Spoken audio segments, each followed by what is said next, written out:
शिक्षा हम किसी भी प्रकार की प्राप्त कर रहे हों, आयुर्वेद की प्राप्त कर रहे हों, योग की प्राप्त कर रहे हों, टेक्नोलॉजी की प्राप्त कर रहे हों, धर्म की प्राप्त कर रहे हों, अध्यात्म की प्राप्त कर रहे हों, कला की, संगीत की, कृषि की, कोई शिक्षा प्राप्त कर रहे हों,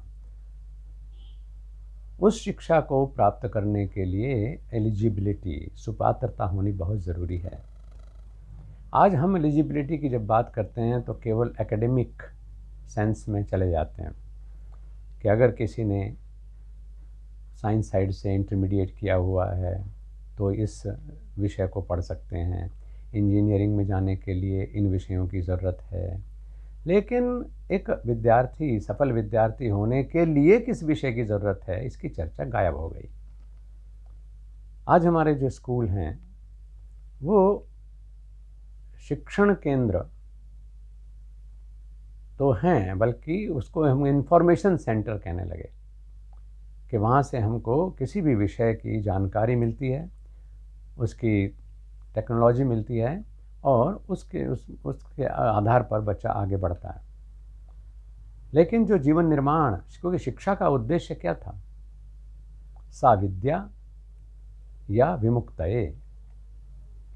हम विद्या अर्जन के लिए शिक्षा प्राप्त करते थे, जिससे कि हम अज्ञानता के बंधन से मुक्त हो सकें, दुखों के बंधन से मुक्त हो सकें, सत्य हमारे सामने नग्न रूप में आ सके। शिक्षा का उद्देश्य ये था और हम उसे दृष्टिगत रखते हुए अपने जीवन की दिशा निर्धारित करें।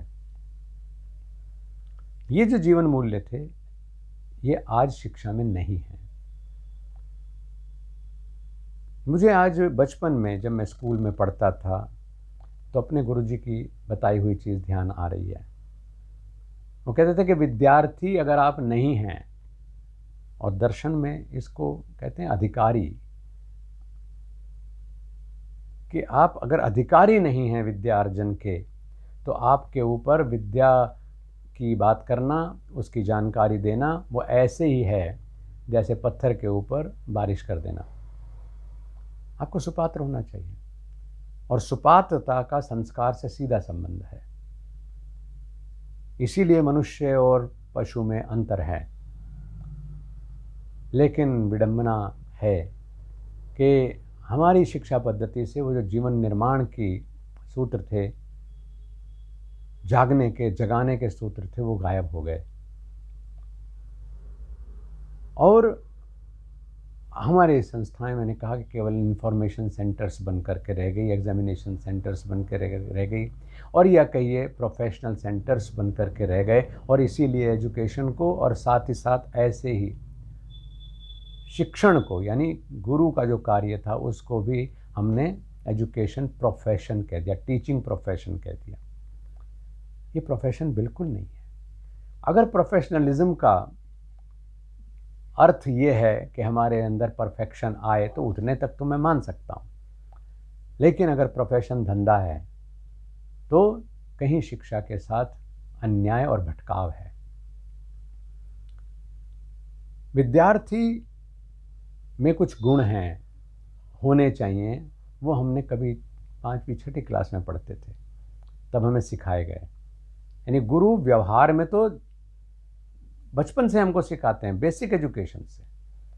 और उस बेसिक एजुकेशन का अब लोग कहने लगे उसको बेसिक एजुकेशन, प्राथमिक शिक्षा, जबकि इसका अर्थ था बुनियादी शिक्षा।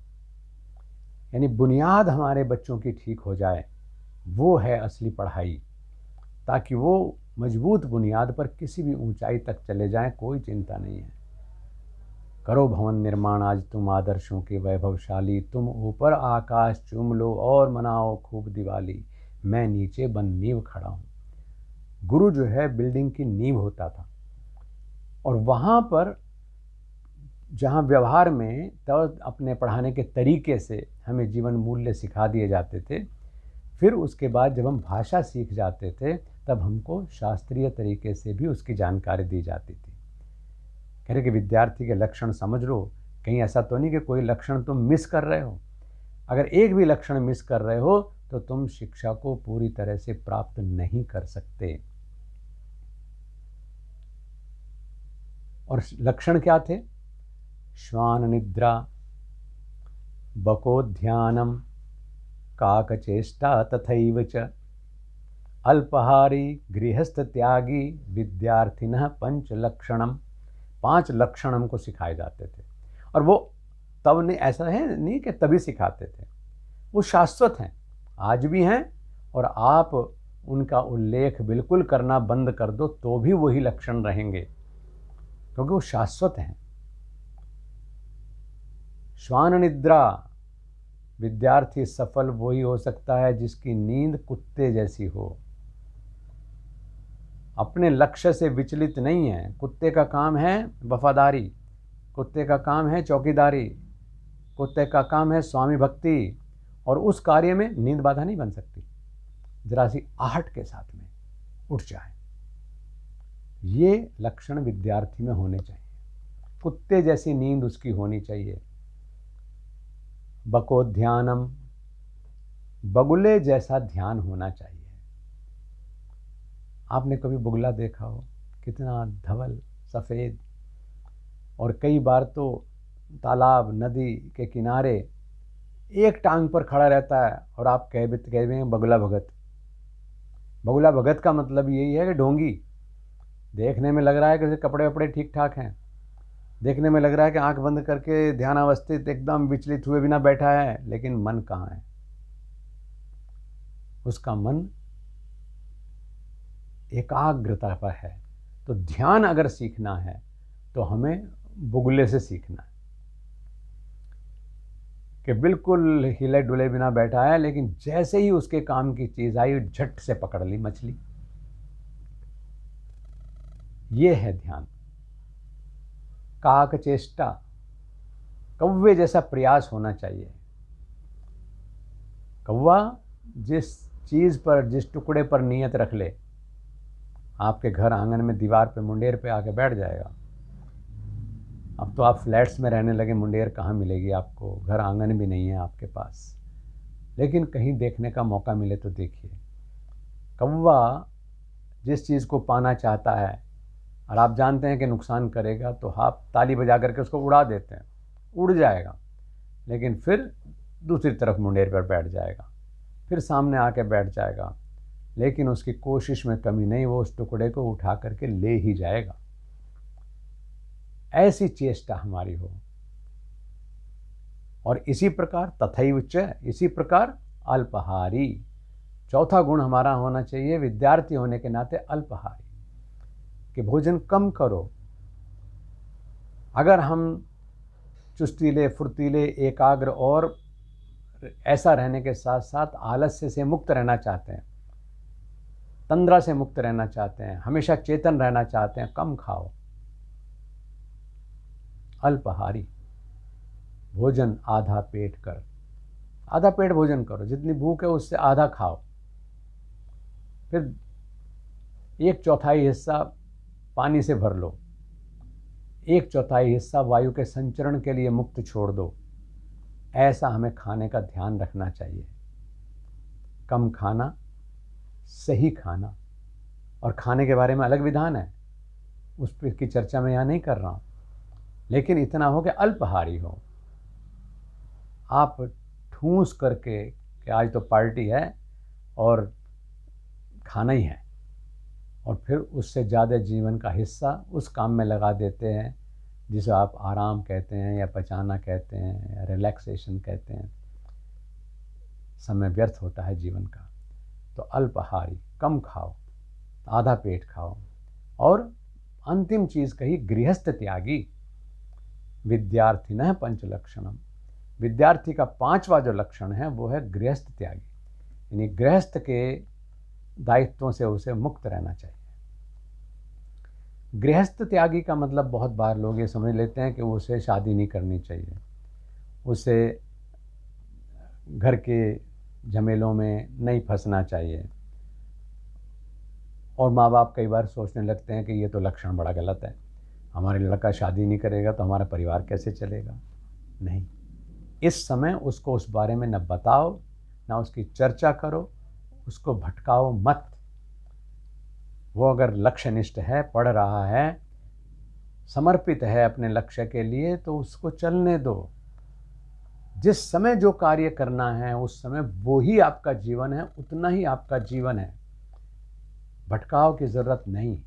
जहाँ दूसरा विकल्प उसे दिखाने लगेंगे, अगला लक्ष्य उसे बताने लगेंगे, तो वर्तमान लक्ष्य से वो वंचित रह जाएगा। तो उसे क्यों वंचित करते हो?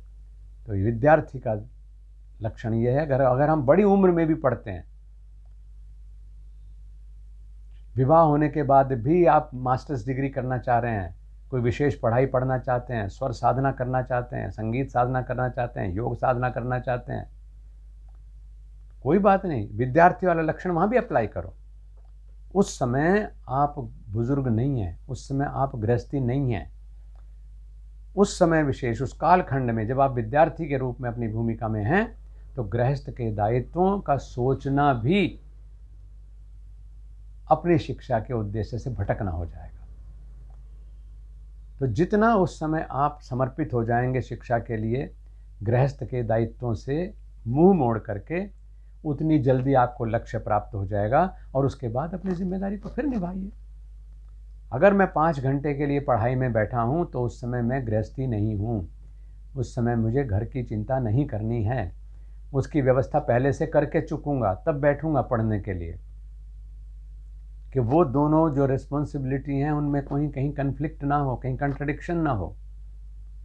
तो ये लक्षण 5 अगर हैं तो हम अच्छे विद्यार्थी और सफल विद्यार्थी बनेंगे। हमारे जो बच्चे स्कूल जा रहे हैं तो उनको इन लक्षणों के बारे में बताएं कि श्वान निद्रा, कुत्ते जैसी नींद, बकोध्यानम, बुगले जैसा ध्यान, काक चेष्टा, कौवे जैसी चेष्टा, कौवे जैसी कोशिश, अल्पहारी, कम खाने वाला और गृहस्थ त्यागी, कोई नान्य पंथा और कोई कार्य नहीं है। ये उस बच्चे को जब आप सिखा देंगे तो वो एक सफल विद्यार्थी बनेगा। हर स्कूल में बच्चों को शिक्षा आरंभ करने से पहले इस बारे में बताना चाहिए। योग साधना करने वाले साधक को भी इस बारे में पता होना चाहिए कि अगर ये लक्षण आपके हैं तब आपको योग सिद्धि प्राप्त होगी, तब आपको संगीत सिद्धि प्राप्त होगी, साहित्य सिद्धि प्राप्त होगी, माँ सरस्वती की कृपा मिलेगी।